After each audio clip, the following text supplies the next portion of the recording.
If Kim Jong-un, the leader of North Korea, isn't already on your list of disliked figures, his extravagant lifestyle and excessive eating habits might just push him to the top. While his citizens face severe hunger and malnutrition, he indulges in the world's most luxurious foods, feasting on imported cheeses, sipping rare liquors, and spending thousands on a single night of entertainment without a second thought. Stay with us as we take a closer look at a typical day in the life of Kim Jong-un. You won't want to miss this. Unlike most world leaders who have a fixed waking hour, the supreme leader of North Korea, Kim Jong-un has a schedule that is a bit all over the place, although there is not much known about it, but it depends upon how much he partied and had to drink the night before. So you can say that Kim Jong-un doesn't really have a fixed wake-up time. However, when it comes to starting the day for his country, he employs a rather unique approach. He awakens the citizens of its capital city Pyongyang by blaring a peculiar song through the city via loudspeakers, and it's not your typical wake-up call, mind you. The song is titled, "Where Are You Dear General?" and it's a North Korean composition. Supposedly written by Kim Jong-il, father of Kim Jong-un, in 2008. Since then, this tune has been playing around Pyongyang railway station in the mornings, and it's definitely not the sort of thing you'd want to wake up to. That's for sure. It's more like the eerie sounds of ghosts haunting the entire city. It seems like this specific wake-up routine is just for the citizens of North Korea, not for the supreme leader Kim Jong-un himself. As Mr. Kim begins his morning in his lavish palace, he typically begins his day at the Raeong residence, where he resides with his wife Ri Solju and their kids.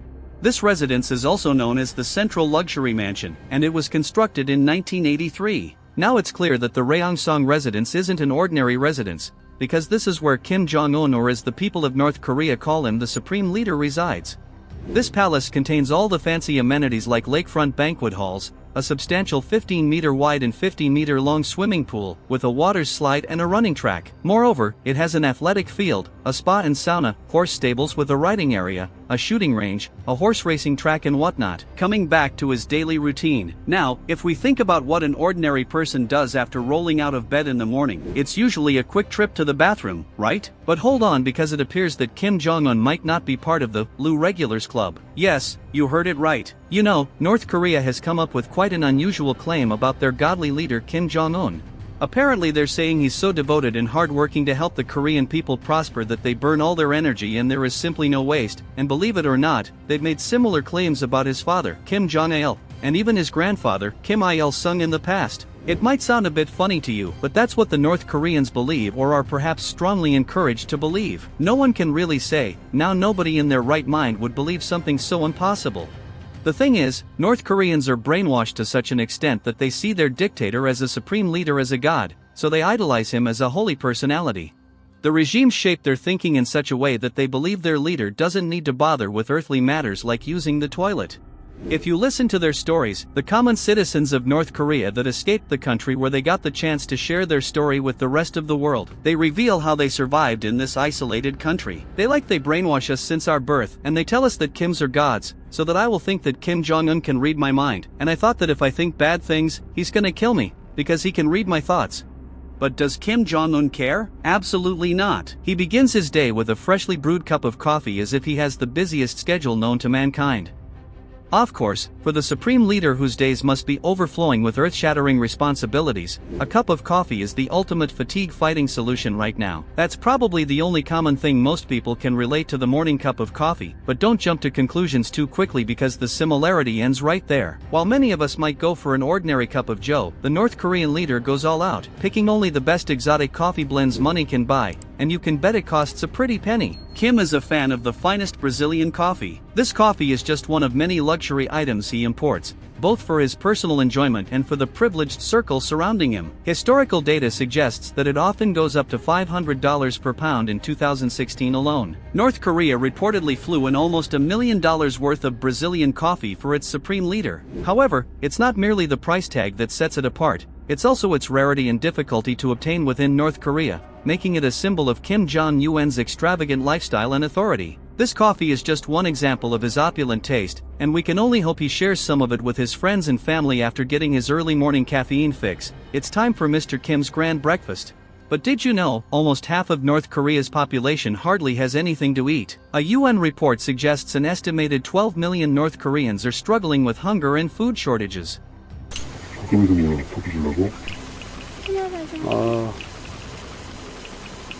海가지라.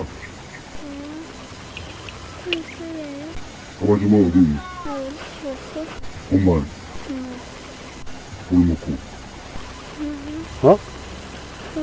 Ironically, at the same time their leader Kim Jong-un is savoring the breakfast of many people's dreams. His luxurious table, crowded with delicious dishes, raises many eyebrows. That isn't surprising considering one of the few things we know about him is that Kim Jong-un loves eating, and it's the most important part of his day. And let's not forget, Kim's got quite the waistline to prove it. So instead of simply munching on cereal or toast, obviously he goes for a breakfast spread fit for a king. But what does his morning feast actually look like? Well, no appetizer for him. He starts big with high-quality bacon, sausages, and premium steaks. The sad part about this is that while Kim enjoys his meat delicacies, his people only survive on boiled rice and bean paste. They have a strict vegetarian diet with no access to animal protein. Probably because their leader stuffs himself with almost all of the country's meat, not to mention the world's. You wouldn't believe the staggering amount he spends on shipping high-quality cuts from around the globe.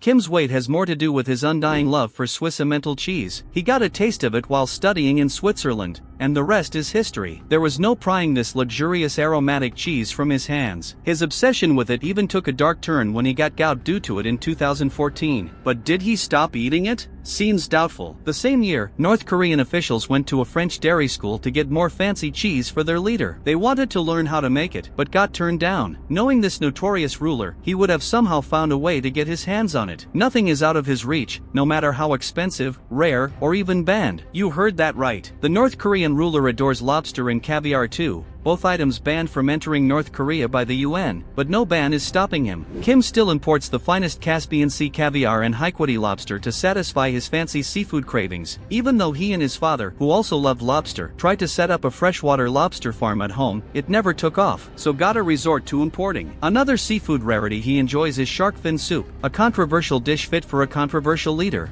This East Asian delicacy is so popular that it has led to the near extinction of sharks, raising many environmental and ethical concerns. But if Kim isn't worried about nuclear backlash, why would he worry about sharks? And if you thought drinking shark soup was nasty, wait until you hear about the Supreme Leader's favorite elite snake wine that has a dead cobra inside its bottle. Thankfully his non-alcoholic beverage choice is somewhat tame. As you might have figured by now, he doesn't exactly follow the healthiest diet, so you can bet that exercise is not a part of his morning routine. He even has a team of high-class scientists, who have the sole mission of prolonging his life as much as possible. It's almost as if they're trying to ensure he stays supreme leader for an eternity. As reported by the Washington Post, Kim Jong-un has been receiving medical treatments from a team of Russian doctors, who visit him regularly to assess his health and provide injections and medications. And of course, we shouldn't forget about his personal chef, who whips up lavish meals, including ingredients like blueberries, black garlic, and ginseng, all thought to work wonders against the aging process. Now that's what we call living the high life, isn't it? Once Mr. Kim is stuffed enough to get started for the day, he steps out of his impressive mansion and pays visits to factories, construction sites, farms, and markets. This elaborate routine serves as part of a propaganda campaign designed to make the people of North Korea believe that Kim genuinely cares about their welfare. However, his public persona is far from his true self. But before Kim makes a public appearance, he goes through an elaborate process to project the image of a king. After all, he does hold the title of Supreme Leader. Doesn't he? And don't even ask about Mr. Kim's style? He's very particular about what he wears and how he styles his hair. Typically, he's seen in a dark suit and tie, or sometimes a mouse-style jacket reminiscent of his grandfather's attire. His haircut is also quite unique, featuring shaved sides and a longer top that gives the illusion of greater height. However, no one in North Korea dares to sport that particular haircut. Kim Jong-un has approved specific hairstyles for North Korean citizens. He's so particular about it that he even broadcasts TV shows to teach people how to cut their hair, in a manner that aligns with the socialist lifestyle. There are only 28 state-approved hairstyles, 18 for men and 10 for women. Interestingly, none of the approved hairstyles resemble the one worn by the Supreme Leader Kim Jong-un because he wants to be the only one rocking that hairdo. Some might describe it as resembling a mushroom, a mop, or even a pineapple, but they better keep their opinions to themselves, because Kim doesn't take kindly to criticism. And why should he? After all, Kim Jong-un is the Supreme Leader of North Korea, And who needs logic and reason when you have the wisdom of a supreme leader, right? He believes he can establish any rules in his country, no matter how odd or nonsensical they may seem. Anyone in North Korea or even the entire world thinks a 1,000 times before criticizing Kim's regime. When it comes to his hobbies and personal interests, Kim Jong-un is known for his passion for basketball, particularly the NBA National Basketball Association. He developed an interest in the sport during his time studying in Switzerland, where he reportedly became a fan of the Chicago Bulls. His fascination with basketball led him to develop a somewhat unconventional friendship with former NBA player Dennis Rodman. What's even more surprising is that Kim called him his friend for life. It is important to note that the relationship between the US and North Korea has always been complicated. They have had periods of tension and conflict, often related to North Korea's nuclear weapons program and missile test. However, the only thing which connects North Korea and the United States is Dennis Rodman. America has just witnessed a truly strange encounter. Who became the first American to meet with the new leader of North Korea? The wild child of basketball, Dennis Rodman. Rodman first visited North Korea in 2013, and it was during this visit that he met Kim Jong-un. The two struck up an unusual friendship centered around their shared love for basketball. Despite the controversy surrounding Rodman's visits and the political tensions between North Korea and the US, he maintained that his friendship with Kim Jong-un was primarily about basketball and not politics. Rodman had already tweeted this to the world from North Korea: "I'm not a politician.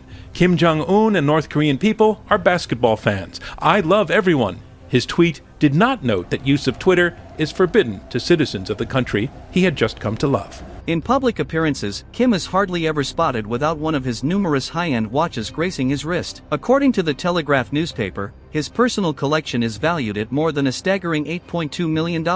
Can you believe it? Furthermore, he never leaves home without his trusty binoculars. You know, just in case he spots a surprise rocket launch while strolling through the park. Gotta stay vigilant, right? But how does Kim travel from one place to another? You might think that he would have some difficulty getting luxury cars in North Korea, since they are banned from export by international sanctions. But Kim doesn't let that stop him. He's got quite the car collection, including an Audi R8 worth $190,000, a Range Rover that sets him back a cool $150,000, and even an armored Rolls-Royce Phantom that's north of $500,000. But you know what his absolute favorite is? That Mercedes-Maybach limousine. When he wants to make an entrance, he rolls up in that Mercedes-Benz limo, which costs a hefty $1.6 million.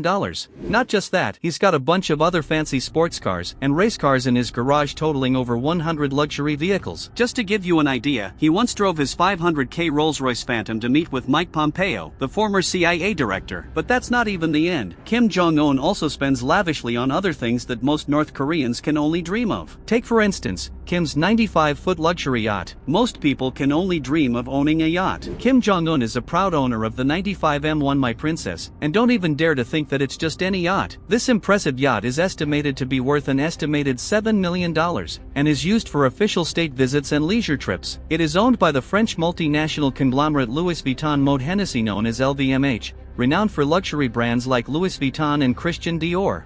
It is a British motor vessel equipped with 3 spacious decks, a kitchen, a sizable salon, a gourmet area and a dining section for up to 10 people. It also has a stateroom, a full kitchen and 4 luxurious bedrooms. It can comfortably accommodate up to 8 people in its cabins, each with its own private bathroom. Dennis Rodman once had the opportunity to describe the interior of Kim's luxury yacht and likened it to a blend of a ferry and a Disney-themed boat. It's definitely like a floating luxury resort for the one and only supreme leader. Now don't think for a second that this is Kim's only yacht. Interestingly, satellite images reveal that apart from his personal compound, there's another yacht in the docks, measuring around 100 feet in length. An article by NK News even suggested that Kim Jong-un possesses a fleet of jet skis, a waterside-equipped boat, and a 60-meter-long leisure boat. It's almost as if he's trying to keep up with the Kardashians. Kim Kardashian might have her reality show, but Kim Jong-un has his own version of keeping up with the yachts of the dictatorship. By now, it's pretty clear that the North Korean dictator likes to live in style and comfort, all while his people face extreme poverty and hunger. The cost of his watch collection alone could provide 3 meals for half the country, but Kim gives zero care about them. How cruel is that? Sadly, about 24% of the annual budget of DPRK is spent on the people that ensure he will stay in power, the military, and another 30% is spent entirely on him and his inner circle. Still, Kim needs to keep up this charade, and he does it splendidly. He smiles, takes group pictures, and waves to the cheering crowds who view him as their supreme leader. However, Kim also knows that he's not so loved by everyone. That's why he's willing to spend millions on his personal security. He's always surrounded by a team of bodyguards, and getting into that squad is no joke. These guards aren't just skilled with weapons, they're highly trained combatants and martial artists. But to land a spot on this exclusive team, you've got to be shorter than 5'5". You know Kim doesn't like being small, so he makes sure no one on his security detail stands taller than him.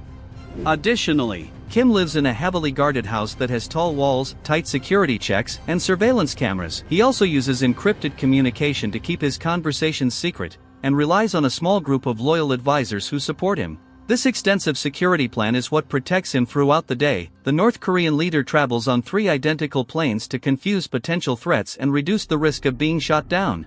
He frequently changes his flight plans at the last minute and employs decoy vehicles on the ground. He's always on the lookout for any signs of danger. And of course, why wouldn't someone who can orchestrate his own brother's assassination be concerned about his personal security? Yes, you heard it right. In order to maintain a firm grip on his power in North Korea, Kim Jong-un ordered the assassination of his half-brother, whom he saw as a potential rival and a threat to his rule. Many people are not aware that Kim Jong-un had a half-brother as well. His name was Kim Jong-nam. Kim Jong-nam was once the heir apparent to the North Korean leadership, but he fell out of favor with his father Kim Jong-il after being caught trying to enter Japan with a fake passport in 2001. On the February 13, 2017, Kim Jong-nam was at the Kuala Lumpur International Airport in Malaysia, waiting to board a flight to Macau. As he walked past a column, a woman approached him and wiped an oily substance on his face. Moments later, another woman came from behind and covered his eyes with her hands. She then slid them down over his mouth, quickly apologized, and walked away.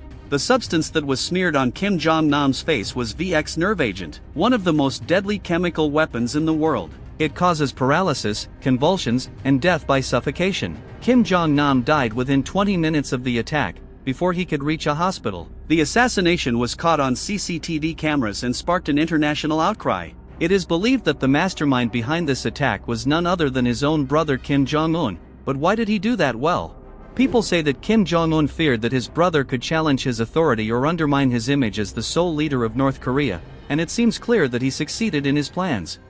The assassination of Kim Jong-nam showed how far Kim Jong-un is willing to go to eliminate enemies. Furthermore, the killing was a warning to anyone in the regime who might think of disobeying Kim Jong-un by mercilessly killing his own brother. Kim Jong-un strengthened his absolute authority, and demonstrated his readiness to do anything to maintain his power. Now you might think that after a long day of earth-shattering responsibilities and leadership duties, Kim would want to kick back and spend some quality time with his lovely wife and kids, right? Well, you might be wrong, because the reality is quite the opposite. Well, in reality, Kim primarily reserves his evenings for his entertainment. One of the most impressive means of his entertainment is his own private theater, where he watches any movie or show he wants on a huge screen with a state-of-the-art sound system. Kim often invites his close friends, family members, and loyal officials to join him in watching his favorite movies and shows. According to the reports, Kim likes to watch Hollywood blockbusters, Disney cartoons, James Bond films, action movies starring Jean-Claude Van Damme and Arnold Schwarzenegger, musicals such as The Sound of Music and Les Miserables, and documentaries about animals and nature. He also likes to watch foreign TV channels, such as CNN and the BBC, to keep up with world news. Interestingly, he sometimes watches South Korean dramas and movies as well, despite the fact that they are strictly banned in North Korea. Kim Jong-un's private theater is not only a place for entertainment, but also for propaganda. He often uses it to show off his achievements and power to his guests. For example, in August 2023, he held a banquet at his theater to celebrate North Korea's Navy Day. He invited 100 of sailors and officers to join him in watching a video of North Korea's latest nuclear missile test.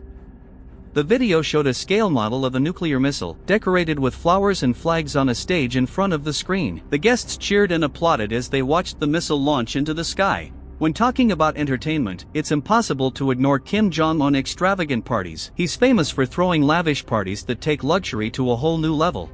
Dennis once got a chance to attend one of his parties and says he's got 50 to 60 people around him all the time, just normal people drinking cocktails and laughing the whole time. If you drink a bottle of tequila, it's the best tequila, everything you want, he has the best. These over-the-top parties are all about fancy food, drinks, and most importantly, women. Interestingly, our supreme leader also has something known as a secret harem. Although it's not much of a secret anymore, it's just another extravagant part of his life. Secret harems, or Keep'em Joe as they're called in North Korea, are groups of about 2,500 women whose job it is to entertain Kim Jong-un and his high-up officials in North Korea. According to reports, these women are split into different groups, some sing and dance, others give massages, and some, well, they're there for more intimate activities. Now you might be wondering about the fact that Kim Jong-un has a gorgeous wife Ri Sol-ju, and is publicly presented as a family man. However, there is speculation among some people that his wife often accompanies him in public appearances to create the image of him as a regular and compassionate leader in the eyes of the public. You won't believe it, but in 2016, he spent a whopping $3.8 million just on their lingerie. He also makes them go through serious medical checks to make sure they stay in good shape. Some North Korean defector Yeonmi Park made a shocking revelation about the special pleasure squad of young women who exist only to entertain Kim Jong-un. As per the report by the Daily Star, Park revealed that the North Korea leader each year selects 25 virgin girls and sends them to a pleasure squad. Each woman is picked based on their looks and loyalty to the dictator. Yeonmi Park was quoted as saying, "They visit every classroom and they even go to schoolyards in case they missed someone pretty. Once they find some pretty girls, the first thing they do is check into their family status and their political status." As per the report, the selection process then involves a medical examination to confirm their virginity. Those who pass this stage face another rigorous medical check, or minor imperfections, like tiny scars anywhere on the body, could lead to disqualification. This intense scrutiny leads to the selection of just a handful of girls from all around North Korea, who are then transferred to Pyongyang. Once selected, says Park, these girls' sole purpose becomes pleasing the dictator. They have to be sexually intimate with the dictator and other men. They have to learn how to please these men, that's their only goal. Some people also say that he buys the expensive snake wine, because it's believed to have traditional medicinal properties in North Korea that can boost a person's virility. While local alcohol is cheap and readily available, it clearly isn't to Kim's taste. Instead, he reportedly spends an average of $30 million each year on importing liquor into the country for his elite circles. There are even rumors that he's imported high-quality sauna equipment to help him recover from hangovers. What's more intriguing is that he regularly imports more alcohol for his own personal use than most people will ever drink in their entire lives. In 2019, for example, the Dutch port of Rotterdam seized 90,000 bottles of Russian vodka, which officials believed were headed for Pyongyang. In Rotterdam, a vessel affiliated with a Chinese firm known as COSCO Shipping was intercepted based on information provided by the Russian Foreign Ministry. Upon inspection by customs officials, approximately 3,000 cases of vodka were discovered on board. The United Nations had previously imposed a ban on exporting luxury items to North Korea, but over the past couple of years, North Korea has been attempting to circumvent these international sanctions. Reportedly, this vodka was intended for the enjoyment of Kim Jong-un and his high-ranking military officers. While this specific shipment didn't quite reach Pyongyang, it's highly likely that numerous similar shipments regularly make their way to the shores of North Korea. Champagne Krista is also a favorite amongst Earth's worst despots. Kim Jong-un, of course, is no exception. During his sit-down with the Daily Mail, Kenji Fujimoto revealed that Kim's love of fancy booze has probably contributed to his ever-expanding waistline. Fujimoto told the website he drank a lot. His favorite was Krista, usually about 2 bottles in a sitting. Produced by the Louis Roederer, Krista was created in 1876 at the behest of Tsar Alexander II of Russia. Described by the estate as a remarkably balanced and refined champagne, Krista is known for its silky texture and fruity aromas. Perhaps more importantly, however, it is also ludicrously expensive. Bottles regularly sell for well over $100. With some larger formats going for upwards of $11,000. Considering the name Krista is practically synonymous with a lavish, extravagant lifestyle, it's not surprising that Kim enjoys it so much. His favorites also include the high-priced Hennessy, a renowned French cognac brand. During Kim Jong-il's reign, it was reported that North Korea allocated roughly $1 million annually for Hennessy, which costs about $630 per bottle within North Korea. To put this into perspective, that's more money than the majority of North Koreans earn in an entire year. Kim Jong-il himself was frequently seen enjoying Hennessy at meetings and international summits, and it's quite likely that Kim Jong-un has inherited this particular taste. It's not difficult to imagine that there might still be remnants of Kim Jong-il's Hennessy collection tucked away somewhere. Although the precise quantity of Hennessy that Kim Jong-un consumes daily remains uncertain, the nation's substantial expenditure on importing it suggests they bring in thousands of bottles each year, even when considering his military attaché, entourage and personal acquaintances. That amounts to an impressive quantity of cognac. Kenji Fujimoto says that Kim Jong-un really likes French wine, and once claimed to have drunk 10 bottles of Bordeaux in a single night, but this claim comes from a guy who said him started driving when he was just 3 years old, so you might want to take it with a pinch of salt. Now when it comes to cost, Bordeaux wine can range from quite cheap like a few dollars a bottle to incredibly expensive, reaching thousands of dollars depending on the specific winery and year. But let's be honest, it's highly unlikely that Kim went for the cheap stuff. Now let's talk about that 10 bottles in one night assertion. A typical bottle of red wine usually holds about 5 glasses, so on that memorable evening, Kim would have consumed approximately 50 standardized drinks. Just to put things in perspective, even having just 5 glasses of wine every week can have significant negative health consequences and potentially shorten your lifespan. When it comes to the exact health effects of someone downing 50 glasses of wine in a single sitting, our knowledge is rather limited. This is largely because accomplishing such a feat without passing out or encountering severe health problems would be next to impossible. When you got billions, it's not likely that you'll be found at your local store asking the cashier for cigarettes from behind the counter, and that's the case with Kim Jong-un, who splashes out on French designer cigarettes, including well-known brands like Marlboro and Dunhill, along with high-end snacks traditionally enjoyed with alcohol. The Yves Saint Laurent variety that he prefers sells for $44 per pack, and the accompanying leather case to carry them in costs $165. Can you believe it? It's clear that Kim's nighttime routine is quite unusual and not so healthy. At night, Kim Jong-un engages in discussions about the country's affairs, providing a facade of leadership involvement. Although his trusted advisors and experts make most of the state's decisions, these late-night meetings allow him to seem involved in the nation's problems.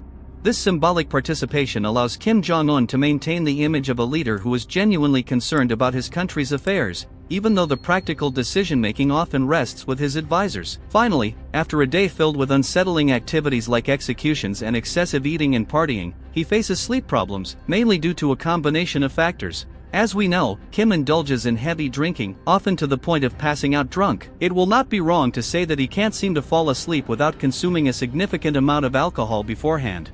This excessive drinking might contribute to his sleep problems. His sleep schedule is also erratic, which means he stays up late into the night.